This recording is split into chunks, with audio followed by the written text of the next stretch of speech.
What's up everyone? I'm here with my LC Open games for round 2 where I played versus Tazz.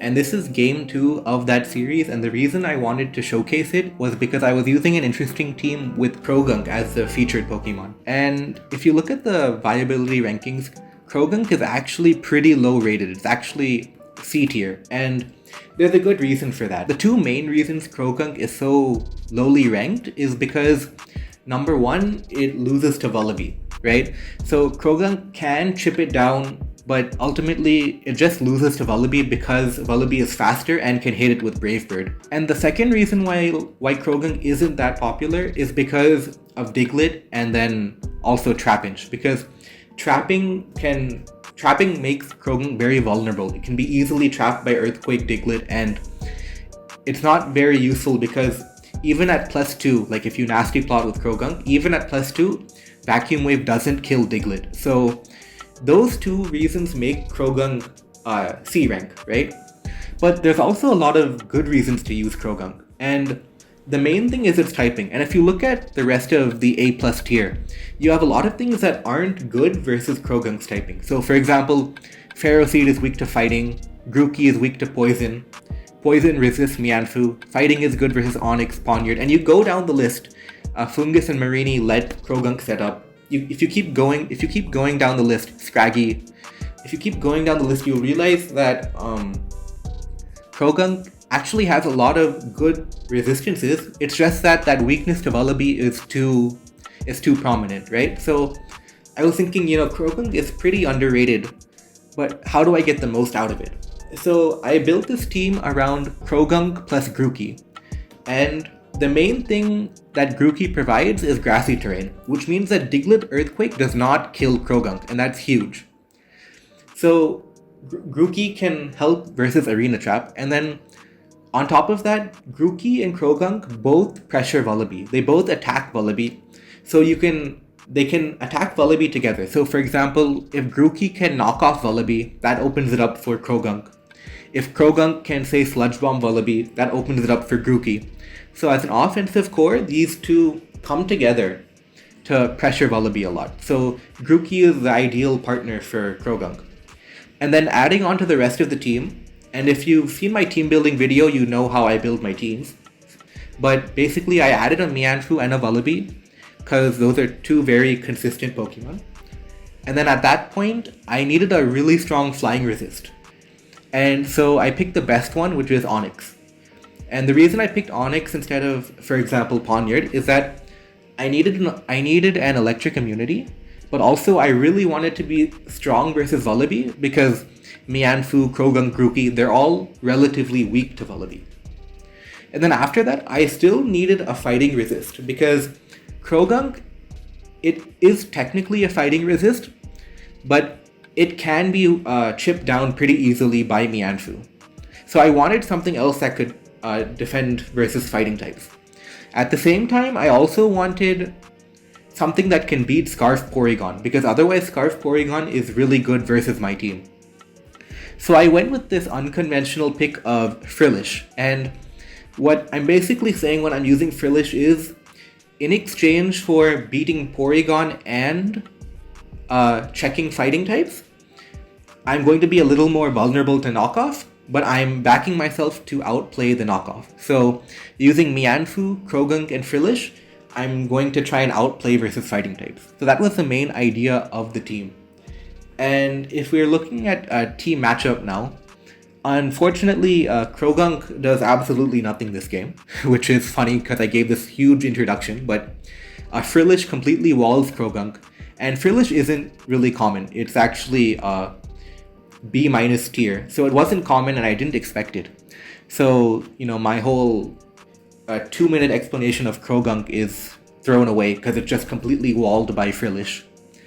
But in any case, that was the matchup I had. So my main idea was trying to break through with Grookey and Vullaby.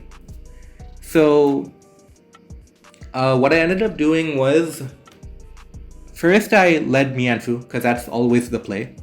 And I do my usual thing, I get Chip on the Fungus, and what I decide to do is actually just Sleep Fodder Krogunk, because Krogunk is going to be useless this game. There's nothing it can do with a Frillish in the back. So I decided that the best way to use Krogunk was as a sleep fodder. And now that Krogunk is foddered, I go straight back into Mianfu.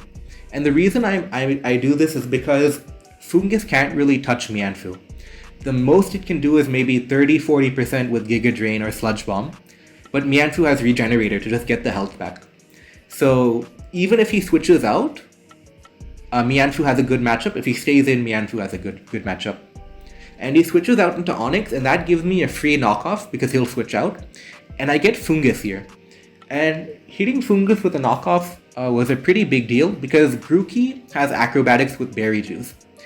And when I still have the item, when I still have Berry Juice on, Grookey does 48 to Fungus with an Acrobatics. So that's the magic number. If I can get Fungus to 48, Grookey can defeat it.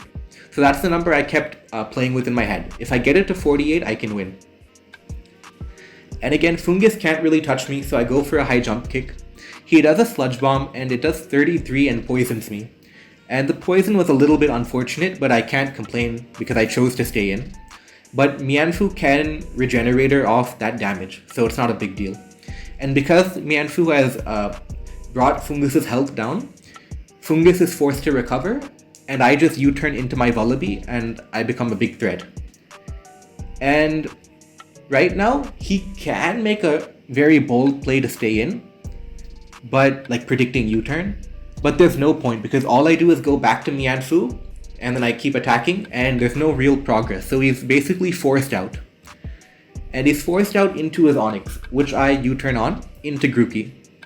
And right now, Grookey is a threat, but it's not a threat quite yet because Fungus is still at 64, which becomes 96 after regen, and it's not quite in range right now. So right now I'm thinking that I want to predict a switch, right? So maybe I can go Vullaby again. But I didn't want to risk him setting up Stealth Rock here because right now, if I use a Grass type move, but he has a Fungus and a Vullaby in the back, it's very unlikely I would use a Grass type move. So if he predicts that, then he can get Stealth Rocks up. If he predicts me to switch out or use a different move, anything except a Grassy move, then I'm in trouble. So I decide to play it safe and just Grassy Glide. Hopefully he'll stay in. And unfortunately, he makes the safe play, he switches out, and now I'm in a little bit of trouble because he can do whatever he wants, like U-turn. And he makes a good play, he U-turns on the Onyx into the Timber. And I don't really have a Timber switch in right now because Mianfu is poisoned, Krogunk is sleeping, and Frillish is weak to knockoff. So at this point, I'm thinking knockoff is pretty free. So what I can actually do is I can actually stay in on the knockoff and get my Stealth Rock up. But he makes a good play too. As I get my rocks up, he Draining Punches my Onyx and gets a kill. I was expecting him to knock off, but he Drain Punched, and now I'm in a little bit of trouble because Vullaby can start attacking me now too. So I go to my Frillish to try and Will-O-Wisp the Timber because it's Iron Fist, and he goes to Mianfu. And I miss the Willow, which is unfortunate. And based on team structure, I think I can say that the Mianfu is Choice Scarf, because usually when you see two fighting types, you have Timber, which tries to break down the walls, and then you have Mianfu, which tries to clean up afterwards. So I miss the Willow, and I end up trading a knockoff for a burn on Mianfu. And basically the Mianfu is now not going to do anything because it's burned and choice locked. It's not going to be really effective this game. And what he does is he goes to Fungus. And one interesting thing in LC is that Frillish runs Cursed Body, right? So which means Fungus actually loses to Frillish eventually. As long as you don't get really unlucky, Frillish should beat Fungus because of Cursed Body. So he switches out into his own Frillish, and I just recover my health back. And now I'm expecting maybe a Will-O-Wisp or maybe a Hex, and I decide to go to Mianfu because Mianfu covers Will-O-Wisp. And he doesn't want Frillish to get knocked off because it's relatively valuable. So I expect him to switch out. he goes to his own Mianfu and I go in U-turn, predicting the switch. And now my Frillish is in a good spot again, because it has a free Hex opportunity here.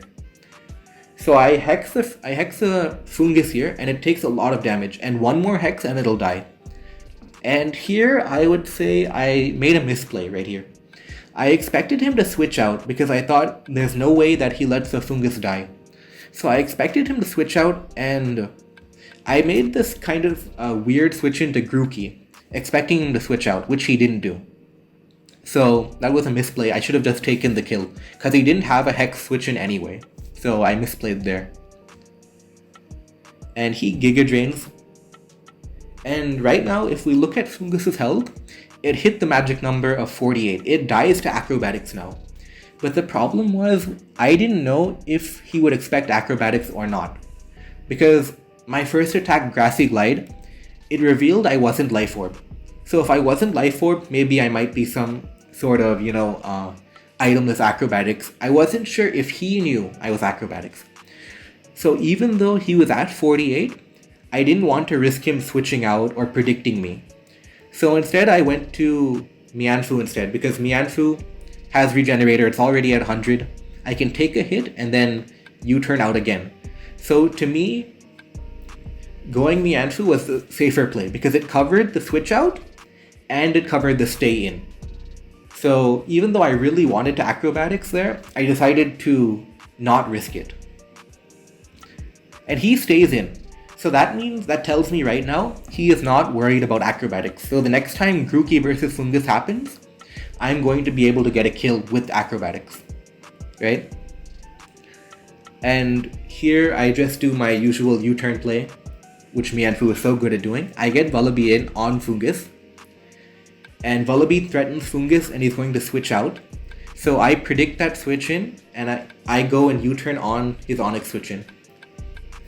And now Grookey is in a good position again. And I calc that Knockoff plus Acrobatics kills the Fungus. Okay?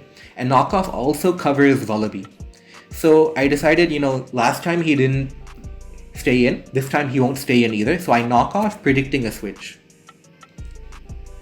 So I knock off the Fungus, and as you can see, the health starts getting really low, and because of the burn and because of the damage, Fungus is at 48 again. So I go and take my kill with Acrobatics. And now Grookey is looking pretty strong, because Onyx, Frillish, Burnt Mianfu, Vullaby is getting low but not low enough, and then Timber is a problem. So I make the decision that I'm going to sack Krogunk, because I don't need Krogunk anymore. It's still walled by Frillish, and I don't need it as a sleep fodder for Fungus, so I decide to sack the Krogunk. I don't get a one-turn wake, but that's fine. And then here I decide that it's worth trading my Mianfu for chip on the Timber. Because if Timber gets chipped enough, Grookey can sweep. So I sack my Mianfu in order to get chip on that Timber. And at this point, Grookey is looking even stronger. And I go and kill Timber with Grassy Glide. And there's really not much you can do versus Grookey now. Vullaby comes in, it takes Rock's chip. I go to my own Vullaby. And he U-turns out into his Onyx. And I didn't reveal this yet, but my Grookey was actually Berry Juice. And this is huge, because now when he uses Rock Blast now, he actually makes my Acrobatics stronger, now that the Berry Juice is used up. So this is important because of its implications with respect to Vullaby. My Acrobatics damage is now going to be doing more to Vullaby. So he's basically forced out now, and I take a kill with Acrobatics. And now it becomes a very interesting situation. It's basically like a 3-on-3 endgame.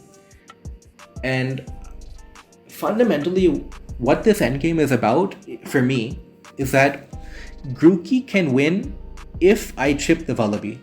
So how do I chip that Vullaby? One is I could attack it with my own Vullaby. Two is that Vullaby itself takes chip damage from Brave Bird recoil. So if I can force the Vullaby to Brave Bird, then I can create chip on the Vullaby. And third, Grookey itself, when it's attacking Vullaby, it causes damage. It causes chip damage. So I'm thinking if I can create a scenario where I have Grookey versus Onyx, then I could force the Vullaby in to take chip damage, and then when the Vullaby attacks me with Brave Bird, it takes even more chip damage. That was my strategy. And here, I think he misplayed. He let the Vullaby get chipped on his own. I didn't have to do anything special to create that opportunity. I think he was going for the speed tie, and unfortunately he did not win the speed tie. So that means Vullaby took the chip, and the game is effectively over at this point. There's nothing that can stop Grookey. So the rest of the game is more or less a formality. That right now, Grookey is just going to be too powerful in this endgame because of the chip that Vullaby took. So Grookey comes in on the Rock Blast. It's bulky enough to survive. And Grassy Glide is going to be too strong. There's no switching. He has to sack Onyx now. And he goes Vullaby. And Acrobatics actually has a chance to kill Vullaby, but I don't want to take that risk. So I switch out. And at this point, the game's over. I'm just trying to get more chip on Frillish, make sure I don't make any dumb mistakes at this point. And there's this interaction between Frillish that isn't really meaningful. It's just about getting the chip on Frillish. So Frillish takes damage, and that puts it into Grookey range.